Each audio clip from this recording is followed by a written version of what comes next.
So that's my fancy schmancy intro, and bonus points for anyone who can guess what my reference or my inspiration for that particular video was. You can just put it in the chat. Does anyone recognize anything that looks a little familiar there? Bonus points if you get it. Nobody's going to even guess. Stranger Things, Alyssa, sorry, you got it. Stranger Things, I'm a Stranger Things guy. Well, my name is Jason Moore. My ministry is called Midnight Oil Productions, and I am passionate about creating what I call deep, meaningful worship. And for so long, for over 20 years now, I've been doing workshops and training on how to do worship that lasts beyond Sunday. How do we create worship that inspires people into deeper discipleship and missional action in the world, and so on. And of course, in 2020, the way that we worship looks different. And so I had to pivot a little bit. And what really this all grew out of was some churches asking for help in their online worship experience. They asked me to secret worship. It's sort of like secret shopping, where I give just perspective from the outsider's point of view. And after writing up some notes for a pastor, I posted a little article that I had his permission. I said, hey, can I share some of these lessons with those who are connected to me? And I posted it on Facebook. And within about 5 days, 14 annual conferences asked me if I could do a workshop on the article. Actually, it was 2 annual conferences that said, will you do this for us? And then 9 more joined in. And I've actually done this other training called Telling the Old Story in a New Time about 35 times now, all throughout our connection, ultimately 19 annual conferences. And that sort of morphed into this next phase. I was thinking a lot about, so we know we have an idea anyway of how to do online worship. What happens when we go back to worship in the building?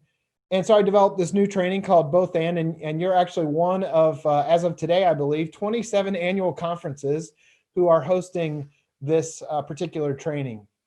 I want to kind of give you the premise of this conversation that we're going to have and what it's all about, and the journey that we're going to take over the course of these couple hours together. For anybody who was doing online worship prior to the pandemic, the reality of that online worship was that more or less, if we're really honest, we would do worship for people in the room. And it was wonderful. And then we'd turn to the camera at some point and say, hey, and if you're joining with us online, thanks for being with us today in worship. And then we more or less go back to talking to people in the room, and our attention was really focused on them. In March of last year, all of that changed. Now, many of you went online for the very first time, and that is something to celebrate. Kudos to you for all that you have done in this year. I have never seen the church be so malleable. I have never seen the church move so quickly, and you have tried things and experimented, and I just want to celebrate all that you have done in this last year. It's been incredible. But for those who were doing worship online prior to the pandemic, what happened was that in March, we were forced to do worship just from home or from our buildings, and we couldn't have people there. And we turned our attention from out here to right here, where we began to talk to people in their homes or wherever they were watching from. We reimagined what worship might look like, and we started to plan worship for people watching online. And I think they could feel that. They could feel that shift, that we were talking to them rather than talking to a room full of people where they got to watch. I think that we, friends, face the most critical time in the life of the modern day church as we begin to go back to in-person worship.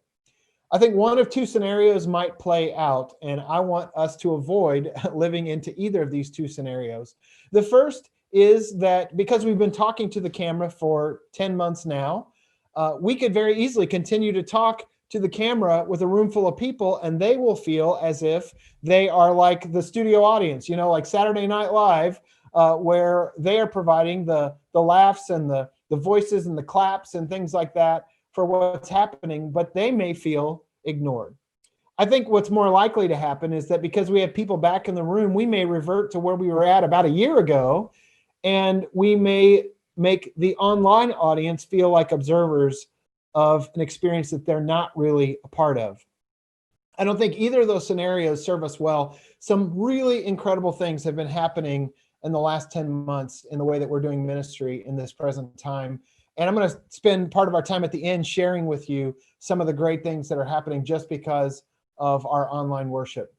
We're going to talk about three strategies. I'm going to build a foundation first, but we're going to talk about three strategies for how to do what I'm calling both and worship. We're going to talk about pre-both and worship, and we'll talk about what that means. We're going to talk about real-time both and worship and how that works, and then post both and worship and what that means.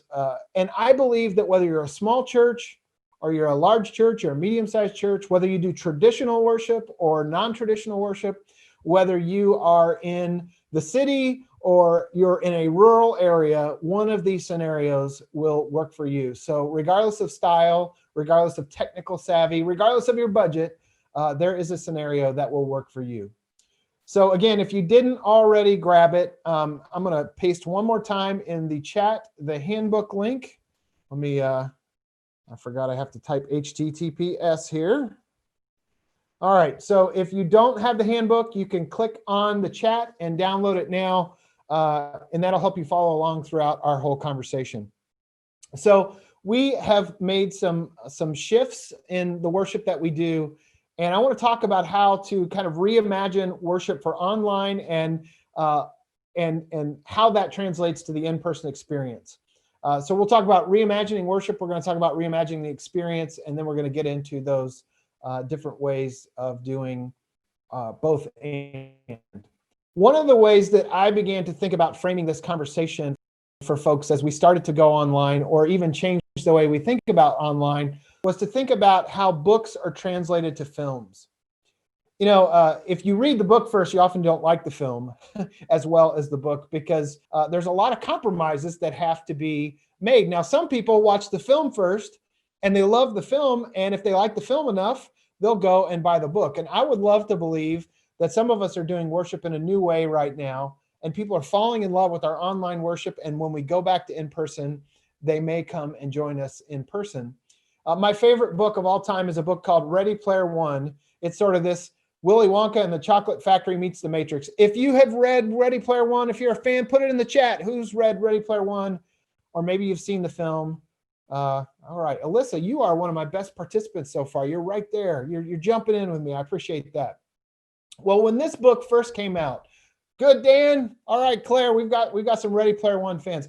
I don't know if you knew it, but back in I think it was September or maybe it was November, Ready Player Two came out. Not quite as good as Ready Player One, in my opinion, but I enjoyed it anyway. So when Ready Player One came out, it was this phenomenal success. They were optioning the rights to the film right from the beginning, but it sat on the shelf for a long time because there are all these licensed properties in it. It's a really complex story. It takes 15 hours on Audible to listen to that. How do you make a film out of that? Well, after many years of kind of sitting on the shelf, Steven Spielberg stepped forward and said, I'd like to make the movie Ready Player One. And guess what happens when Steven Spielberg steps forward?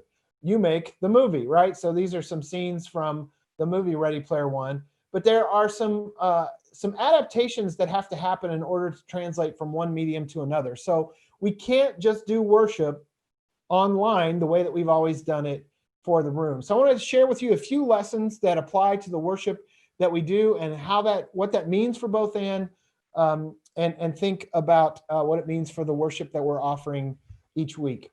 So the first thing is that if you're going to take a 15-hour story and make it into a two-hour story, there are some things that you have to do to consolidate that experience. This is one of the things I think that makes some of us uncomfortable as we think about online worship. The solution for many of us, I think, in the early days of this pandemic was just to put cameras in the room and just do worship as we always had. So we would do the full hour or hour and 10 minutes or whatever, but the experience of worship in your home feels very different than the experience of being in the room. You don't have the advantage of the beautiful woodwork and the stained glass windows if you're in a traditional church, the organ, things like that. Or if you're in a non-traditional church, that contemporary space, it's different sitting on your couch. I'm going to ask in the chat, how many of you have adapted your time for online versus in person. What we have found in about 10 months of doing this is that the sweet spot is somewhere in the neighborhood of 25 to 35 minutes for an online experience. In fact, Nona Jones, who is kind of a guru, works for Facebook, has made a recommendation. I was a part of an event. I think Blair participated in this. Path One did a digital church planters conference, and Nona was one of the speakers. I was also one of the speakers, and when I wasn't teaching, I was watching the other sessions. And Nona had this to say. She's the director of faith-based partnerships for Facebook. She said, keep it tight, keep it interesting, keep it engaging, and don't go longer than about 25 to 35 minutes.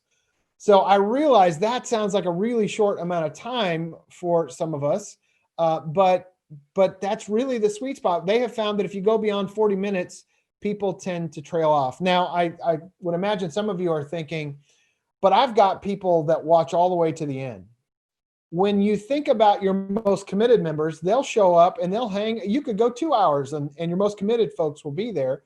But for those who are doing worship or joining us for worship who have never participated and have no connection, shorter is better. I see in the chat that we have lots of folks who have shortened it, and that's great. Now we're going to talk about in a little bit as we get into the strategies, how do you do a longer in-person worship and a shorter online experience? And I'm going to give you some strategies for how to go about that. What I want you to consider about online worship is that we don't have a captive audience online. You do have a captive audience when you are in the room, but when you're online, it's easy to move on to the next thing. So if it feels like it's going on for too long, you move on to the next thing. I have a friend in Florida, and he says that your content should be all killer, no filler.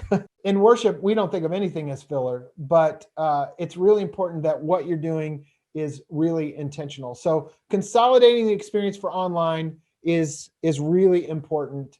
And we're going to talk about how to do both and with that in just a moment. The next thing that has to happen when you adapt a story from one medium to another, from book to film, is that you have to adapt that story. Not everything that is in the book can translate the same way to the screen. And so there are certain things about worship that just don't translate at home. I want you to think for a moment about communion. You know, communion is one of those elements when you receive communion, being in the space, even if you have a mask on and you have to stay 6 feet apart, feels very different as you're walking forward to receive communion and you're standing in that line and you're feeling something. But watching from home, 5 minutes of that doesn't translate. When I've got my 2 teenage kids and my dog sitting next to me, you know, that's when I might go get another cup of coffee or let the dog out or whatever. And I'm not engaged in the same way. We're going to talk about how to deal with those moments that don't translate as we get into our strategies for both and as well. I want to suggest to you that worship is not just business as usual with a camera in the back of the room, but that we have to rethink what we do when we think about online worship. Another adaptation that I think really we have to consider is how we do music in this present time. When you are in person, singing feels really different than it does in your home. I'm going to ask you, again, another question for participation here.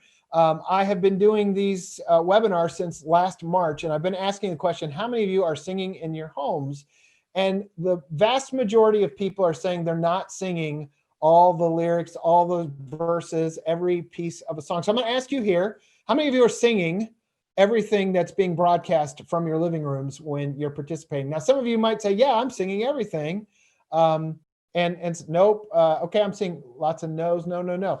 See, this is what I get every time I do. And it's okay if you are. Some of you love to sing.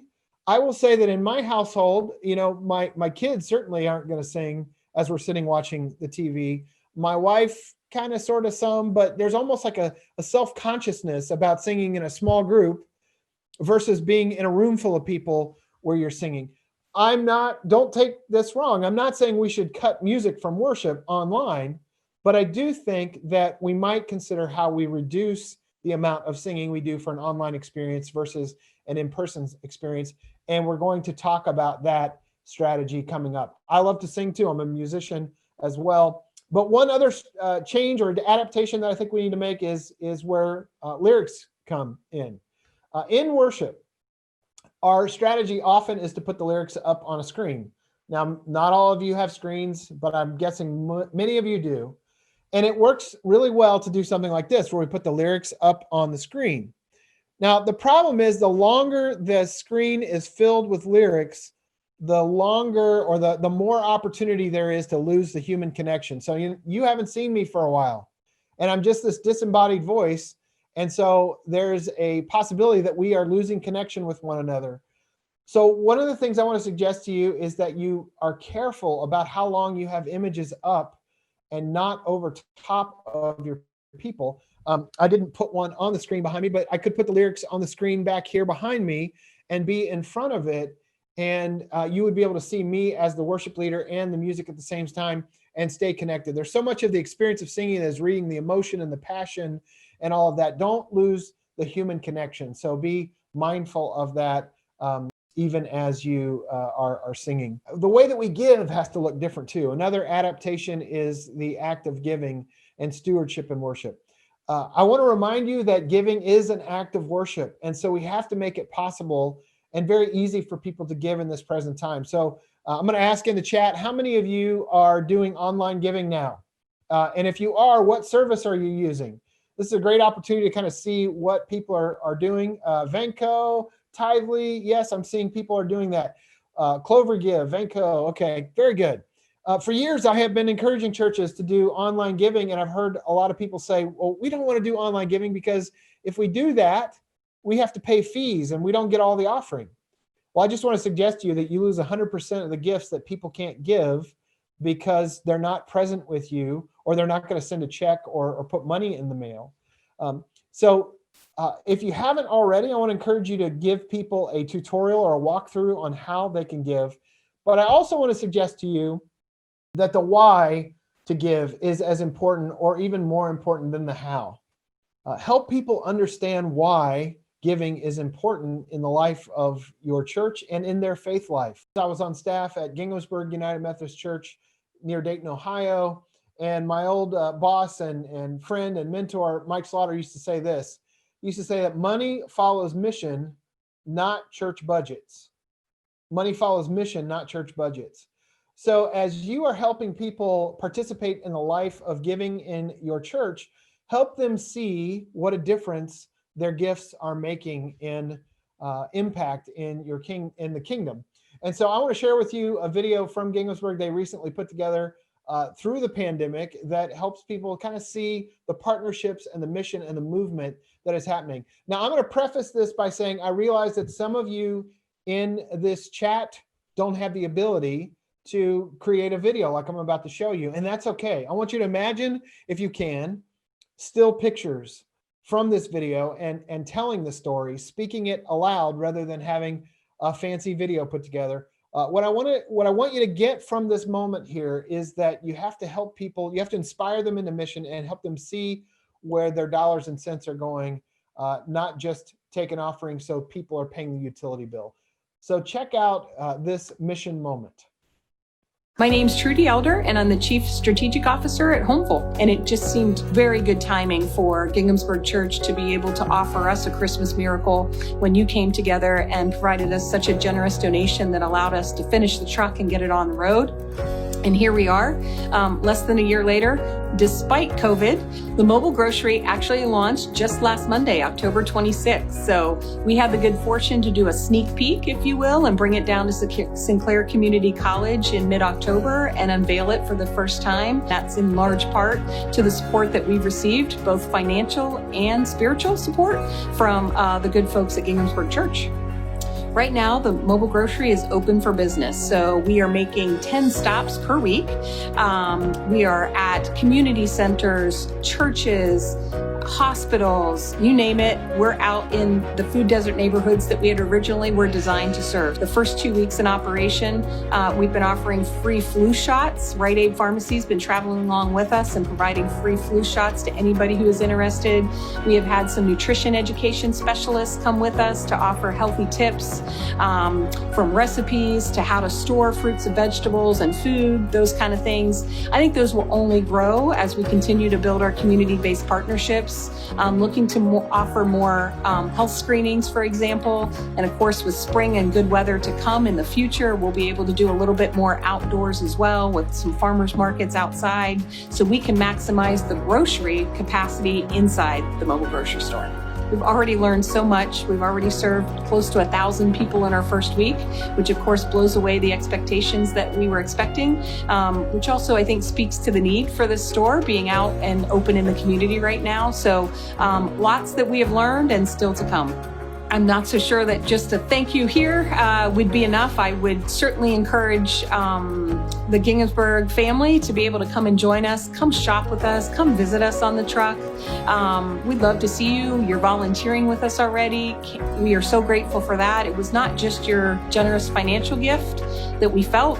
It really has been some of that emotional support. We've got notes of encouragement from your congregation. Like I said, you're joining us as volunteers now. It's really important to Homeful that we build long-lasting partnerships and relationships. And so I hope this is more to come in the future. And as we get to know each other even deeper, I can only imagine how much more we can do together.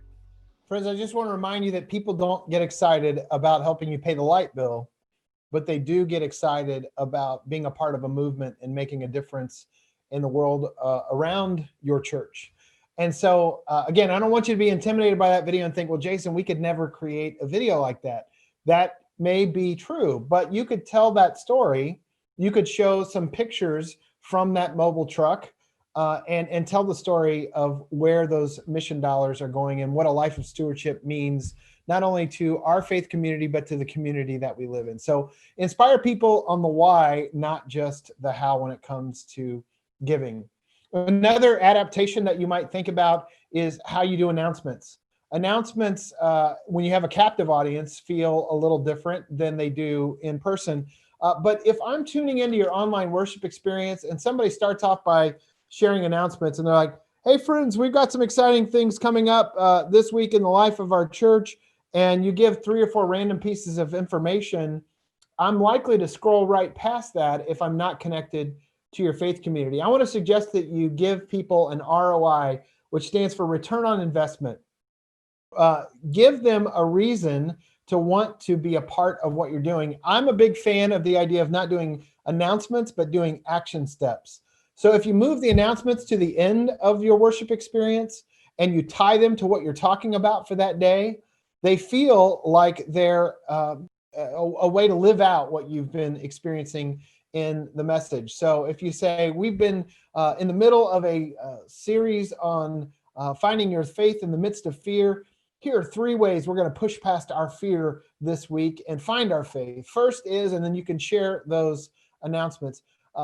If people have invested in your entire worship experience, they're much more likely to hang around for the action steps than if you start with 3 random pieces of information and then go into your worship. This is one area where in-person worship is different than online. You don't have a captive audience. It's easy to scroll on past. So continuing on, let me just say this.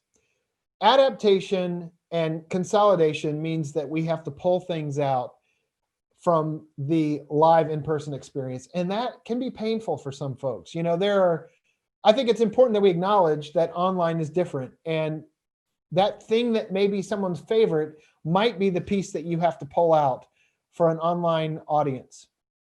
I also think we have to say something about who are we trying to reach online. Obviously, we want to provide worship for the people that are already part of our faith communities, but we also are drawing in new people.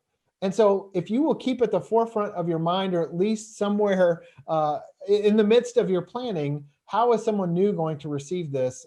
It'll help drive a lot of what you're doing.